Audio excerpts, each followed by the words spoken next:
saya Muhammad Ajusun Nasution, saya mahasiswa Ilmu Politik Fisip USU 2016. Pada video saya kali ini saya akan membahas perbandingan sistem politik David Easton dan Gabriel Almond.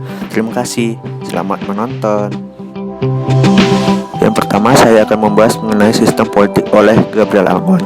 Jadi, menurut dia, sistem politik adalah merupakan sistem interaksi yang terjadi dalam masyarakat yang merdeka. Sistem itu menjalankan fungsi integrasi dan adaptasi. Almond juga menggunakan pendekatan perbandingan dalam menganalisa jenis sistem politik yang mana harus melalui 3 tahap, yaitu yang pertama, tahap mencari informasi tentang objek. Ahli ilmu politik memiliki perhatian yang fokus kepada sistem politik secara keseluruhan, termasuk bagian-bagian atau unit-unit seperti badan legislatif, birokrasi, partai, dan lembaga-lembaga politik lain. Terus yang kedua,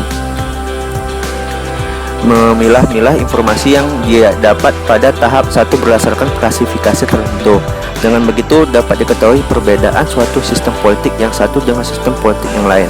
Terus ketiga, dengan menganalisa hasil pengklasifikasian itu dapat dilihat keteraturan dan hubungan-hubungan di antara berbagai variabel dalam masing-masing sistem politik. Terus juga menurut Almond ada 3 konsep dalam menganalisa berbagai sistem politik, yaitu sistem, struktur, dan fungsi. Yang pertama, sistem dapat diartikan sebagai suatu konsep ekologis yang menunjukkan adanya suatu organisasi yang berinteraksi dengan suatu lingkungan yang mempengaruhinya maupun dipengaruhinya. Sistem politik merupakan organisasi yang di dalamnya masyarakat berusaha merumuskan dan mencapai tujuan-tujuan tertentu yang sesuai dengan kepentingan bersama. Dalam sistem politik terdapat lembaga-lembaga atau struktur-struktur sebagai parlemen, birokrasi, dan badan peradilan dan partai politik yang menjalankan fungsi-fungsi tertentu, yang selanjutnya memungkinkan sistem politik tersebut untuk merumuskan dan melaksanakannya kebijaksanaan-kebijaksanaannya. Terus juga sistem politik menurut Almond juga memiliki ciri-cirinya. Yang pertama itu semua sistem politik mempunyai struktur politik. Terus yang kedua, semua sistem politik baik yang modern maupun primitif menjalankan fungsi yang sama, frekuensinya berbeda dengan disebabkan oleh perbedaan struktur. Terus yang ketiga, semua struktur politik mempunyai sifat multifungsional. Terus yang keempat, semua sistem politik adalah merupakan sistem campuran apabila dipandang dari pengertian kebudayaan. Nah, baiklah, yang kedua ini saya akan membahas mengenai sistem politik menurut David Easton. Jadi menurut dia, sistem politik itu ialah alokasi dari nilai-nilai, dalam mana pengalokasian dari nilai-nilai tadi bersifat paksaan atau dengan kewenangan dan bersifat mengikat masyarakat sebagai suatu keseluruhan. Dan juga menurut Easton, suatu sistem politik itu memiliki ciri-ciri tertentu, yaitu yang pertama, ciri-ciri identifikasi, yaitu dengan menggambarkan unit-unit dasar dan membuat garis batas yang memisahkan unit-unit tersebut dengan lingkungan luarnya. Terus juga unit sistem politik tersebut tuh memiliki unsur-unsur yang membentuk sistem.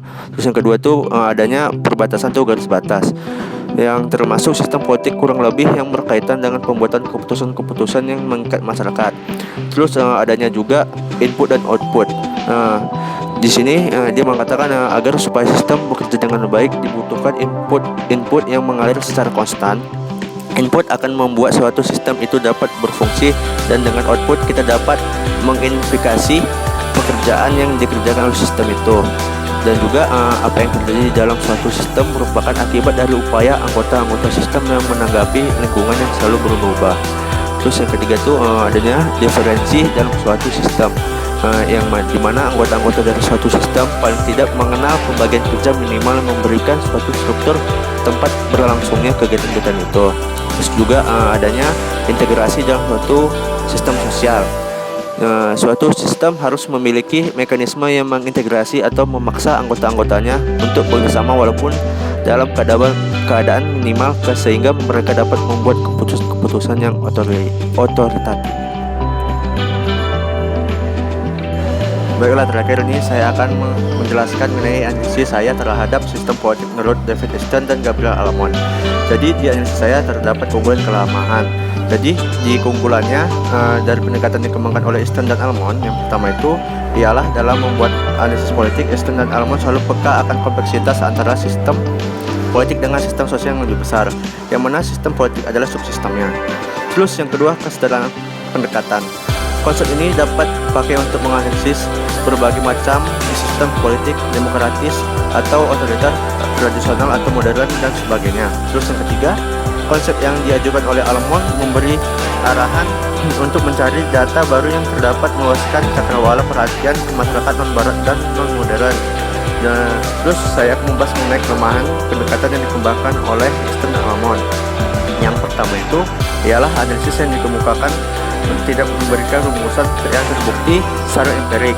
Terus yang kedua, tidak menjelaskan hubungan sebab akibat. Kedua pendekatan itu lebih menitik beratkan pada penjelasan analisis. Yang ketiga, analisis struktural fungsional. Almond memiliki masalah ketidakjelasan konsep tentang fungsi. Almond tidak menjelaskan garis-garis yang membatasi fungsi-fungsi dalam masyarakat politik. Di akhir kata, di video ini saya menyimpulkan bahwasanya pendekatan sistem politik Almond sama dengan sistem politik Istan, namun lebih komprehensif dengan input, tuntutan, dukungan proses politik, fungsi politik, lingkungan internal dan eksternalnya.